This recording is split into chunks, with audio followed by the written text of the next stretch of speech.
첫 번째 누가복음 15장의 내용은 이 잃어버린 양의 비유였어요. 그리고 두 번째는 잃어버린 드라크마의 비유였고, 그리고 세 번째가 오늘 본문이 남긴 잃어버린 아들의 비유죠. 그런데 저는 이 제목을 이렇게 한번 바꿔봤어요. 탕자의 비유, 잃어버린 양의 비유, 드라크마의 비유. 그러면 주인공이 마치 양이고 드라크마고 아들 같잖아요. 맞죠? 근데 저는 이렇게 한번 바꿔봤습니다.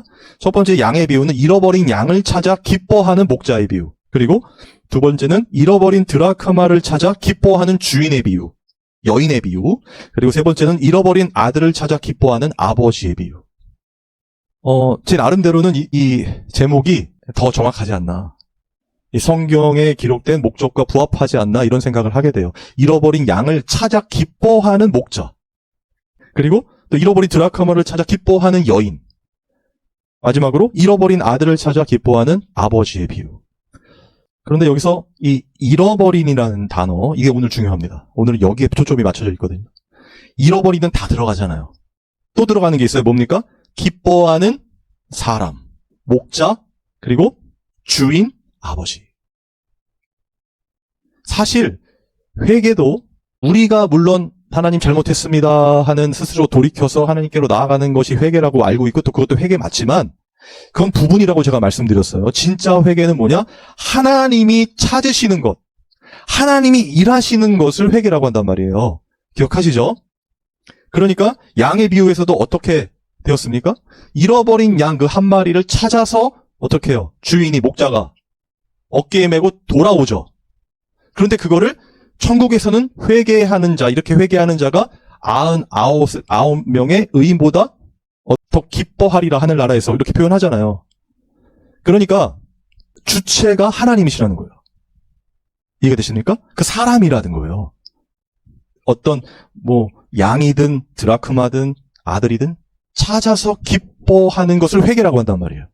그러면 이 회개의 과정의 시작과 끝을 다 누가 주관하고 있어요? 하나님이 주관하고 있다는 의미가 되죠.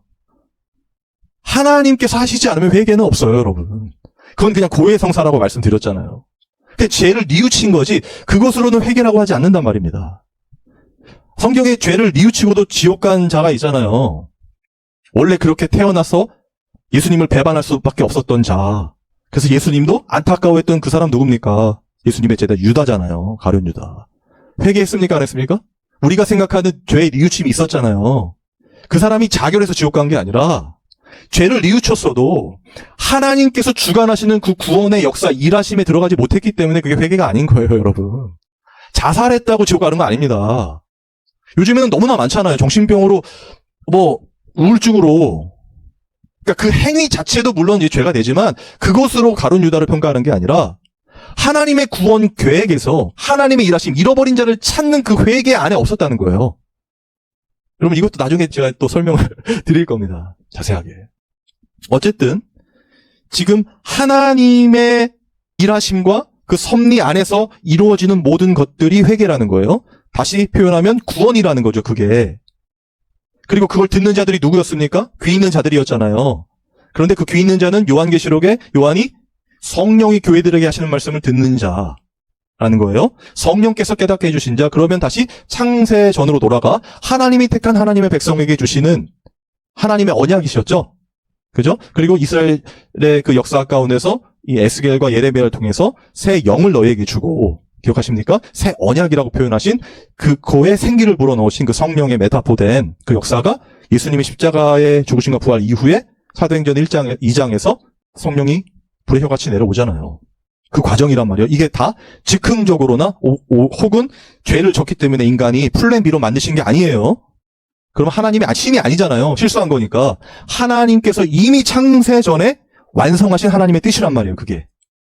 그 뜻 안에서 이루어지는 게 회개고 오늘 그걸 설명드리려고 하는 겁니다. 첫 번째 잃어버린 양의 비유에서도 생각해 보십시오. 지금 이 잃어버린 양을 찾아 떠나는 이 목자, 사람이잖아요. 주인. 근데 이 사람의 목적이 뭡니까? 어디에 가치를 두고 있는 거예요? 99마리 양을 놔두고 한 마리 양을 찾아가잖아요. 그러면 그 한 마리 양의 물질적 가치에 이 사람의 목적이 있는 게 아니죠. 왜냐하면 99마리 양이 한 마리의 양보다 물질적 가치와 소유적 가치가, 세상적 가치가 더 크잖아요. 그런데 그걸 놔두고 한 마리 양을 찾으러 간단 말이에요. 그러면 지금 이 주인은, 이 목자는 자신의 기준에 이 가치라는 것은 이 물질적 가치는 아니라는 거예요. 맞습니까? 그리고 7절에 보면 예수님이 이렇게 표현하죠. 이 비유에서 내가 너에게 이르노니 이와 같이 죄인 한 사람이 회개하면 하늘에서는 회개할 것 없는 의인 99으로 말미암아 기뻐하는 것보다 더하리라.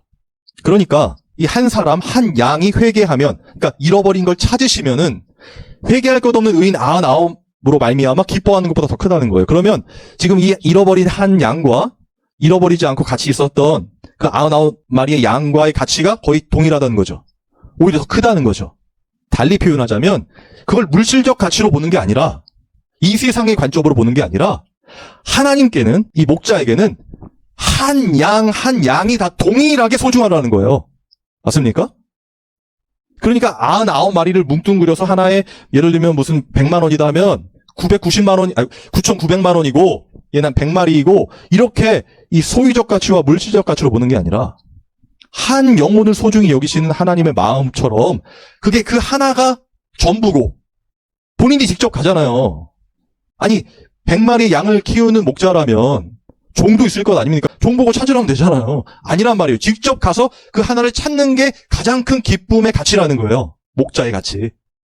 마찬가지로 이걸 찾아왔는데 그 99마리 양 중에 하나를 잃어버리면 또 어떻게 할까요? 그 양도 다 놔두고 가서 찾죠. 지금 이것은 천국에서의 이 방식과도 동일하고요. 예수님께서 십자가에서 우리를 위하여 죽으신 그 가치와도 동일한 거란 말이에요. 지금 표현하는 게. 이해가 되십니까? 그러니까 지금 이 목자는 잃어버린 양을 찾고 그것으로 가치를 삼고 기쁘단 말이에요. 그걸 기쁘면 어떻게 하죠? 이 주인이 잔치를 베풀잖아요. 거기서도 마찬가지죠. 잔치를 베풀면 또 양을 잡아야 할 텐데. 기껏해서 찾았는데 그것도 자기 식구들 먹는 게 아니라 벗과 이웃을 불러다 잔치를 벌린단 말이에요. 그러니까 이 목자가 원하는 것, 지금 이분이 원하는 가치, 가장 기뻐하며 만족하는 건 뭐예요? 잃어버린 것을 찾는 거란 말이에요. 드라크마의 비유에서도 마찬가지입니다. 두 번째. 이 드라크마라는 것은 설명드렸지만 신랑 될 사람이 신부인 여인에게 주는 징표였다고 해요. 10드라크마. 한 드라크마에 그렇게 비싼 돈은 아닙니다. 지금까지 계산해도.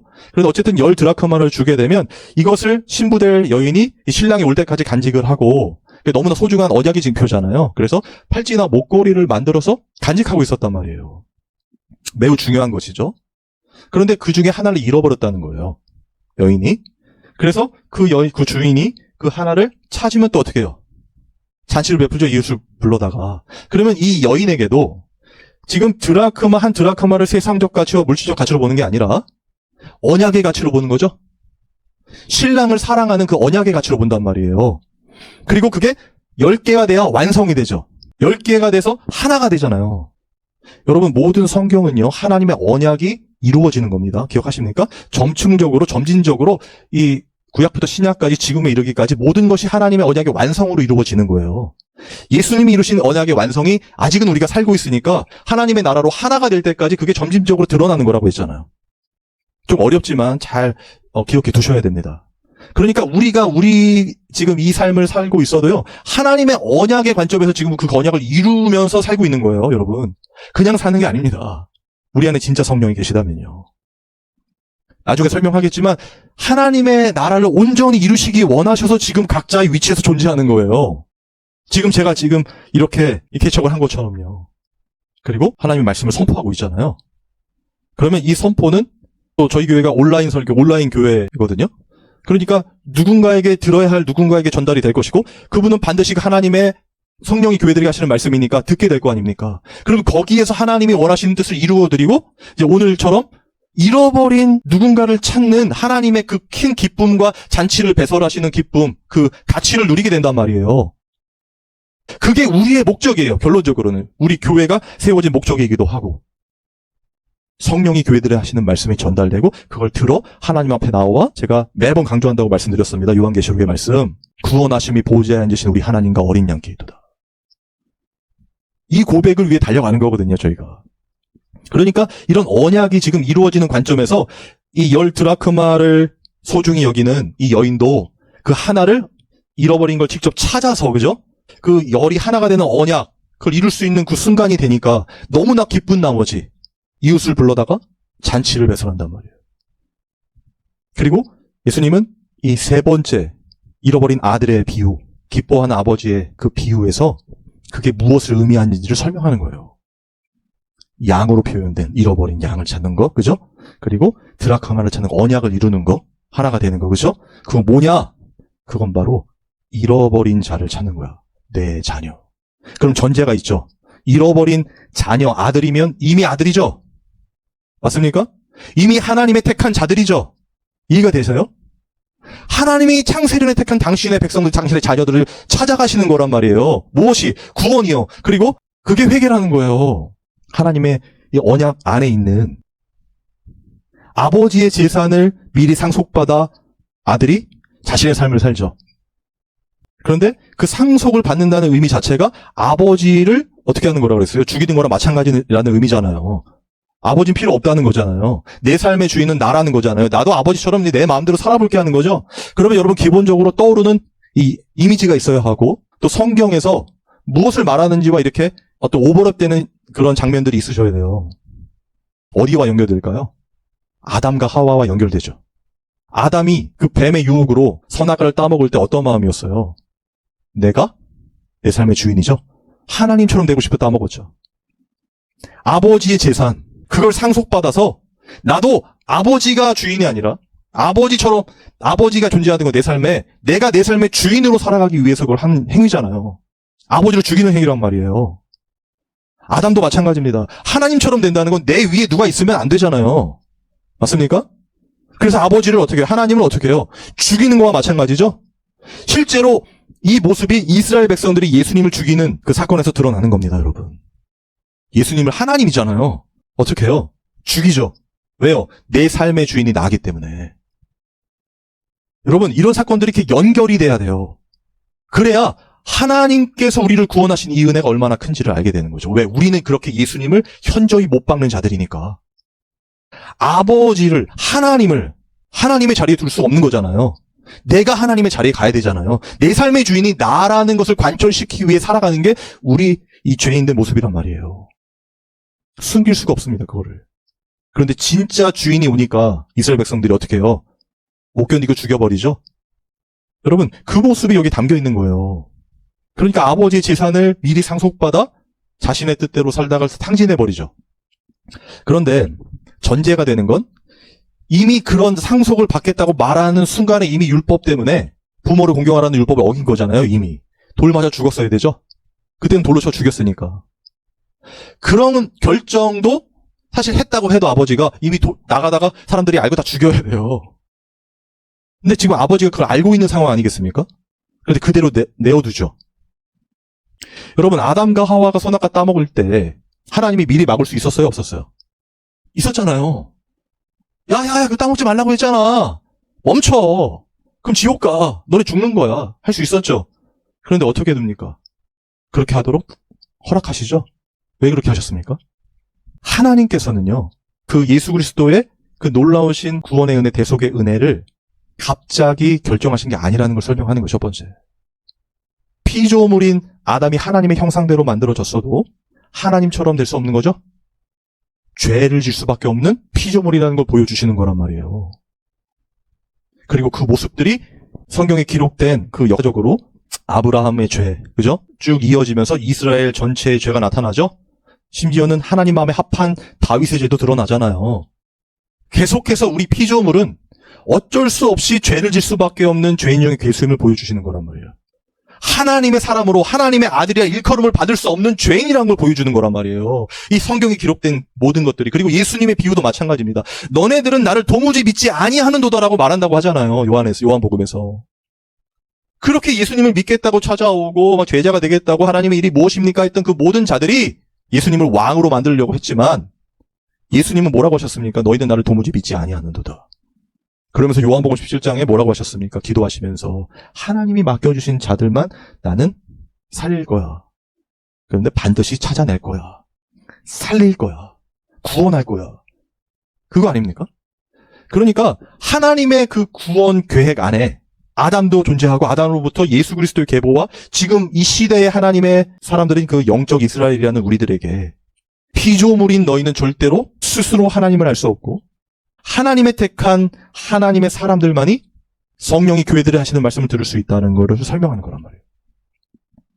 좀 장황하지만 몇 번이고 다시 들어보세요, 여러분. 정말 중요한 내용입니다.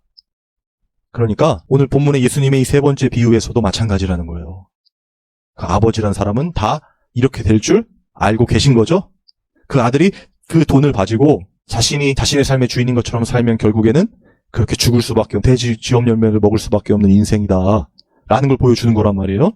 그러면서 어떻게 표현하냐면 17절에 보면 이 아들이 스스로 돌이켜 이런 표현을 써요. 그런데 많은 사람들이 그냥 스스로 돌이켰으니까 이게 회개다, 우리 돌이켜서 하나님께 가자 이렇게 설명한단 말이에요. 그건 반은 맞고 반은 틀린 거라는 거예요. 우리가 그렇게 스스로 돌이킬 수 없다는 겁니다, 여러분. 이해가 되세요? 하나님께서 만들어 놓으신 하나님의 택한 자녀들에게만 허락된 일이라는 거예요. 아버지가 계시고 나를 구원하신 예수 그리스도를 바라보고 그런 일들이 하나님께서 성령을 통해 우리 안에서 하시는 일이고, 그렇게 내가 죄인으로 폭로되며 바닥으로 내려갈 수밖에 없는 그런 상황이 되었을 때 스스로 돌이킬 수 있도록 하나님이 인도해 주신 거란 말이에요. 제가 그래서 이 전부를 회개라고 표현하는 겁니다. 하나님의 일하심이라고요. 그래서 그 둘째 아들이 어떻게 해요? 아버지를 찾아가잖아요. 오늘 본문 말씀 아닙니까? 그런데 어떻게 합니까, 아버지가? 경책합니까? 아니, 회초리 들고 있습니까? 아니면 너는 죽었어, 내 아들 아니야, 이렇게 합니까? 아니라는 거죠. 그러면 이 아버지도 결국에는 하나님을 설명하는 거지만 이 아버지도 이 세상에서 어떠한 것을 가치로 두고 있는 겁니까? 물질적인 가치? 소유적인 가치? 가시적인 건 아니죠? 지금 아버지는 잃어버린 아들을 찾는 것에 가치를 두고 있는 거예요. 맞습니까? 그 아들이 오니까 내 아들 돌아왔잖아요. 잃어버린 아들을 찾으니까 어떻게 해요? 그 아들을 가장 좋은 옷을 입혀서 그리고 반지를 가락지를 껴주고 내 아들임을 다시 인정해주죠? 여러분, 이 부분에서도 사실 그 아들이 돌아오면 또 돌맞아 죽어야 되잖아요. 어떻게 돌아옵니까? 아버지를 죽인 것과 같은 의미의 짓을 저질렀는데. 그런데 아버지가 아들로 인정해버리잖아요. 그 순간에 어떻게 돼요? 아들이 돼버리잖아요. 아버지가 용서해버리는 거잖아요. 아들을 보호하는 거죠. 그러니까 모든 하나님의 뜻 가운데서 하나님의 택한 백성들은 이렇게 하나님이 늘 함께하고 임마누엘하고 계시다는 걸, 보호하고 계시다는 걸 표현하는 겁니다. 기다리고 계시고 함께하고 계셨던 거예요. 그 돼지 쥐염염배를 먹을 때에도. 우리의 인생에도 마찬가지입니다, 여러분. 우리가 하나님의 뜻대로 살지 못하고 혹은 죄 가운데 더 깊이 절망 가운데 자꾸 하나님을 등지고 살고 있을지라도요, 하나님은 멀리 계셔서 그것을 안타까워하시는 게 아니라 함께 계신 거란 말이에요, 그게. 그리고 그 어느 순간에 정말 하나님이 정하신 그 언약의 때에 스스로 돌이켜 하나님을 바라보게 만드신단 말이에요. 마치 이스라엘 백성들이 이집트에서 400년간 노예로 지낼 것을 아브라함에게 말씀하신 것처럼, 그리고 내가 다시 돌이켜 내 백성이 되게 하신다고 아브라함과 약속하셨죠? 그게 몇 대에 걸쳐서 이루어진 아닙니까? 한참 지난 시간 이후에. 그런데 어떻게 돼요? 그 400년간 노예 생활하는 걸 다시 모세를 통해서 적과 꿀이는 가나안 땅으로 인도하시는 언약을 이루시죠. 그런데 거기에 그 출애굽기에 뭐라고 표현되냐면 하나님이 그들의 부르짖음을 들으시고 이렇게 표현한단 말이에요. 여러분, 오늘 내용은 정말 중요합니다. 이건 진짜 중요해요. 정말요. 하나님이 하신 거란 말이에요. 지금 이 아들의 비유에서도 마찬가지예요. 지금 아버지는요, 이미 다 알고 계신 거라고요. 그리고 당신의 아들, 그 잃어버린 아들을 찾으니까 어떻게 해요? 이웃을 불러다가 송아지를 잡죠? 잔치를 베푼다고요. 여러분, 이게 진짜 하나님의 사랑이라는 거예요. 복음이라는 거예요, 이게. 우리는 아닌데, 할 수가 없는 잔데 그렇게 아버지를 죽이고 예수님을 현저히 못 받고 이런 게 우리란 말이에요. 내 삶의 주인이 나기 때문에. 그런데 이런 우리를 하나님은 당신의 아들을 십자가에 죽이시면서까지 사랑하시며 그 구원의 은혜가 무엇인지를 깨닫게 해주시고 성령이 교회들에게 하시는 말씀을 들리게 하셔서 스스로 돌이켜, 그러니까 하나님을 다시 바라보고 하나님께로 나아오게 만드신단 말이에요. 그리고 제가 처음에 뭐라고 했습니까? 그 하나님께로 나아오는 그 예배 자리에 올 때마다 이 탕자, 이 둘째 아들의 고백을 우리가 할 수밖에 없는 거잖아요. 아버지의 아들로 칭함을 받을 수가 없습니다. 하나님, 우리는 죄인입니다. 이럴 수밖에 없다는 거잖아요. 그런데 어떻게 하신다는 거예요, 하나님은? 제일 좋은 옷을 입히고, 그리고 어떻게 해요? 반지를 끼우고 잔치를 베풀고 기뻐하신다는 거예요. 하나님이요. 하나님의 이 가치의 기준은 거기 있는 거예요. 잃어버린 아들을 찾아서 기뻐하는 거. 잔치를 베푸는 거.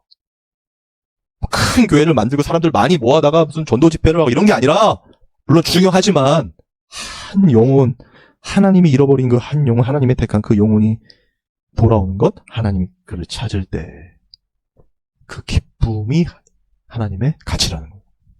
천국의 기쁨이고. 그래서 오늘 본문에도 보면은, 이 누가복음 15장에 천국의 사자들이 기뻐하고, 천국에서 더 기뻐하리라. 그럼, 결론입니다. 잃어버린 양을 찾는 것, 그리고 잃어버린 드라크마를 찾고, 또 잃어버린 아들을 찾는 것. 이건 예수님이 비유를 통해 이렇게 표현하셨어요. 24절에 보면요. 이 내 아들은 죽었다가 다시 살아났으며 내가 잃었다가 다시 얻었노라 하니 그들이 즐거워하더라. 여러분, 잃어버렸다는 건 결국 어떤 겁니까? 죽은 겁니다. 아담과 하와가 선악과를 따먹고 어떻게 돼요? 죽은 겁니다. 단절을 경험하게 되는 거죠. 그러니까 단순히 잃어버렸다가 찾는 개념이 아니라 지금 하나님은 그 죽었던 아들을 살리는, 진짜 그 죄와 사망의 법에서 생명의 성령의 법으로 살려내는, 예수님이 십자가의 죽으심과 부활로 우리 같은 죄인들을 구원하시며 살려내는 그 십자가를 설명한 거란 말이에요.